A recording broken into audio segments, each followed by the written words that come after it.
Pegaram a lógica, pessoal? E agora, se eu mantivesse esse aqui 1, e agora eu multiplicasse esse aqui por menos, esse vetor viria para onde? Para cá. Então, nós teríamos esse vetor para cá, e aí eu colocaria esse aqui, transferiria ele para cá, esse aqui para cá, para fazer a soma. Então, eu pegaria aqui um paralelo, né? E transferiria esse vetor para cá. Ok? E esse aqui, eu colocaria o outro nessa ponta, né? Ou então eu deixaria esse fixo e traria esse para cá. Então, eu faria aqui o paralelo. Ok? Então, aqui seria o vetor menos 1 vezes U, mais 1 vezes V. Tudo bem, pessoal? Então, agora eu vou pedir agora para você parar o vídeo e você faça agora, quando esse aqui se mantiver 1 e esse aqui for menos 2. Tá? E para as outras combinações também, tá? Esse aqui para menos 1, esse aqui para 2. Eu queria que vocês parassem agora e tentassem fazer todas as combinações possíveis dos pequenos números inteiros nesse vídeo. Podem fazer isso agora? Vamos lá, parem o vídeo e façam isso. Bom, vocês devem ter visto, né, pessoal? Por exemplo, o 1 e menos 1, né? Seria esse mais esse, né? Então, seria esse vetor aqui, mais esse aqui, tá? Mas, assim, falando claramente, né, você vai ter aqui duas coordenadas, né? Você vai ter essas coordenadas. Aqui seria a coordenada quando V é igual a 0, né? Aqui seria para todos os casos quando V é igual a 1, né? Desculpa, o número que multiplica o V é igual a 1, né? Tudo em paralelo. Então, o que eu faço, na verdade, se vocês fizeram o exercício como eu pedi, vocês vão ver que vocês têm um novo sistema de coordenada, né? E o que era o Y antes, na verdade, são o que era o X antes, né? São as linhas paralelas ao vetor U. E o que era o Y são as linhas paralelas ao vetor V, né? Então, você vai ter aqui as linhas paralelas ao vetor U. Aqui você vai ter as linhas paralelas ao vetor V, né? Ok? Então, basicamente você vê claramente aqui que, por exemplo, aqui é o 0, 0, C igual a 0, D igual a 0. Aqui seria o 1, 1, né? Aqui seria o C igual a 2, Y igual a 1. Aqui seria o 0, 1, né? Então, por meio dessas coordenadas, você pode olhar direto e aí você vai ter todos os valores de C e D. É claro que aqui eu só indiquei aqueles com números inteiros, 1, 2, né? Mas eu poderia ter também 1,5, 1,5, 1,8, né? Então, basicamente, pessoal, o que eu mostro é que eu posso ver esses vetores, esse número C e D, como se fosse uma espécie de sistema de coordenadas. E, na verdade, nós vamos ver que isso tem um nome, né? Isso chama uma nova base do sistema formada por esses dois vetores. Mas vamos deixar isso para depois. Basicamente, o que eu queria mostrar é que esses dois vetores, desde que eles não estejam alinhados, ele pode gerar qualquer vetor no plano R2, né? Então, se você tiver dois vetores alinhados, você pode gerar qualquer vetor no plano R2. Não tem nenhum aqui nesse plano que você não consegue gerar, e esse é o fato básico que eu queria que vocês trouxessem dessa explicação aqui. Um outro ponto que eu queria já indicar é que nós vamos usar um desenho parecido com esse depois, para a gente falar sobre bases dos espaços vetoriais e outro conceito chamado de mudança de base. Mas, por enquanto, vamos deixar isso aqui congelado no tempo, né? E vamos passar para frente. O que eu quero que vocês se lembrem realmente é que dois vetores não alinhados podem gerar quaisquer outros dois vetores nesse mesmo plano. Ok, nós já vimos a questão do span de dois vetores no plano. Agora, eu queria discutir um pouquinho mais. Aqui é um eixo XY em 3D, né? Aqui é o X, aqui é o Y, né? Então, X, Y, ok? Y, ele está saindo da página, né?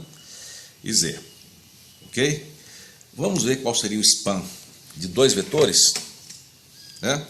Eu vou até tentar desenhar aqui os vetores. O primeiro vetor vai ser esse aqui. Ó, é um pouquinho difícil, né? Vai ser esse aqui. Ok? E o segundo, esse aqui. Ok? Então, aqui é a origem, né? Então, um vetor, outro aqui. Tá? Eu queria saber, pessoal, nesse caso, nesse caso os vetores são 3D, né? Mas esses dois vetores que eu desenhei, eles estão no plano X, Z, né? Então eles seriam, na verdade, o seguinte: isso aqui seria, digamos, vamos supor, coordenada 1, digamos, não, 3, 1, 0, né? 3, 1, 0. Essa aqui seria, por exemplo, 2, vamos ver, 2, 0, 2, né? E aqui 3, 0, 1. Então, só a coordenada y é 0. E esses vetores estariam em que plano? No plano YZ. Ok? Usando a intuição de vocês, vocês acham que o span dele seria o quê? Tá? Apesar de ele estar no plano 3D, esses dois só conseguem gerar tudo que só tiver no plano YZ. Não, nada, né, para o espaço, só para o plano, o plano ZX, né? Só o que está no plano ZX.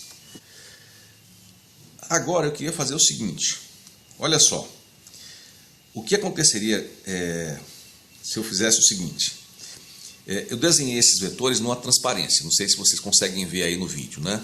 Mas eu vou levantar essa transparência aqui, e esse plano agora, ao invés de estar nesse plano XZ, eu vou colocar ele atravessado no vetor, vai ser um plano espacial, não sei se vocês conseguem ver assim, tá?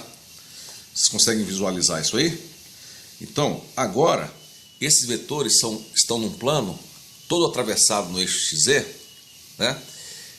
E eu queria perguntar para vocês, esses dois vetores, intuitivamente, vocês acham que eles formariam qual região?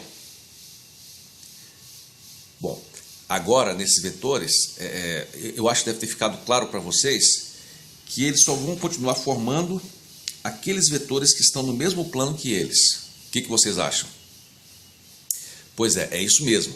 Então eles vão formar, apesar de eles terem as três coordenadas, eles só vão formar as coordenadas que passam por esse plano aqui, que é esse plano da transparência.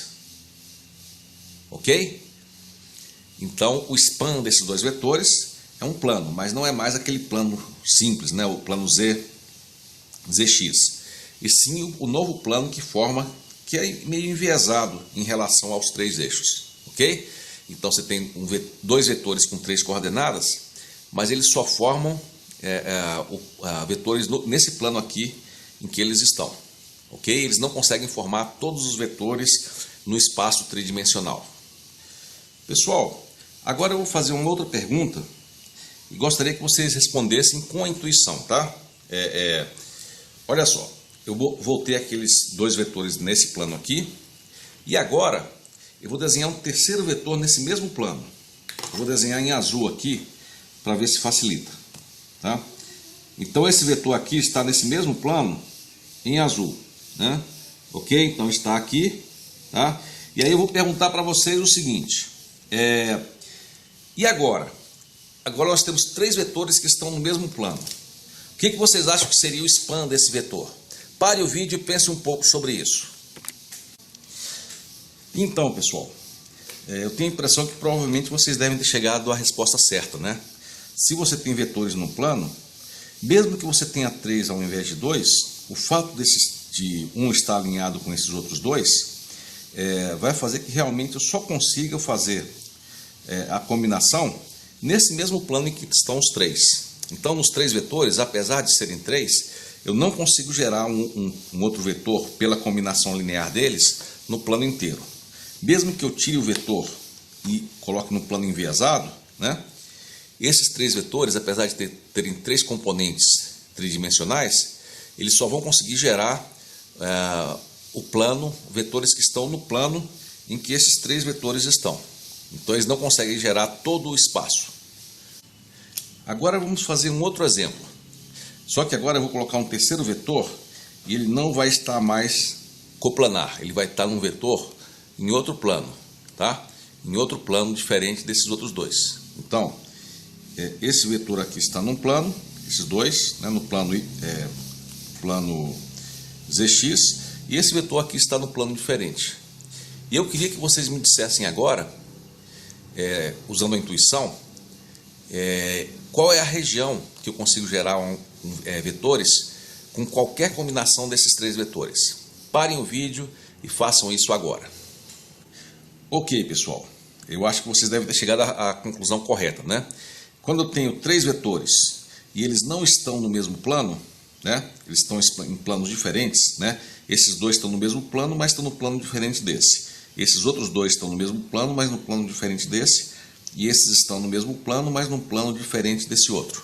Nesse caso, você consegue gerar qualquer vetor em qualquer ponto do espaço tridimensional. O mesmo vale se esses dois vetores de baixo estiverem no plano atravessado, né? Então, se eles estiverem no plano atravessado e tem outro terceiro vetor que não está no mesmo plano que eles, né? Nesse caso, eu também consigo gerar, se eles não estiverem alinhados, né? Eu consigo gerar qualquer vetor no espaço tridimensional. Ok? Então, se eu tiver três vetores que não estão todos os três no mesmo plano, eu consigo gerar qualquer vetor no espaço 3D. Vamos agora rever 4 ideias-chave vistas até agora. Tá? A primeira é a seguinte: um vetor no espaço 2D, né? Digamos um vetor V, vamos chamar de V, né? Ele tem duas componentes, né? Que são números, né? V1 e V2, né? São dois números, V1 e V2, né? E a representação pode ser ou com coluna, né? Ou dessa forma aqui. A segunda ideia-chave é essa aqui, né? São as duas operações em que se baseiam toda a álgebra linear. Você tem vetores com mais de uma componente. Quando você soma os dois vetores, a soma é definida como a soma independente das componentes. E quando você multiplica o vetor inteiro por uma constante, essa operação é definida como você multiplicar independentemente todas as constantes, né? Todas as componentes por essa constante. É a propriedade chamada de linearidade. Outra ideia-chave é o conceito de combinação linear de 2 ou 3 ou 4 vetores, né? Aqui no caso, vamos ver no caso de 3, U, V e W. A combinação linear é uma constante vezes U, mais outra constante vezes V, mais outra constante vezes W. Esse é o conceito de combinação linear. E o quarto conceito é o que acontece quando você tem 1, 2 ou 3 vetores, né?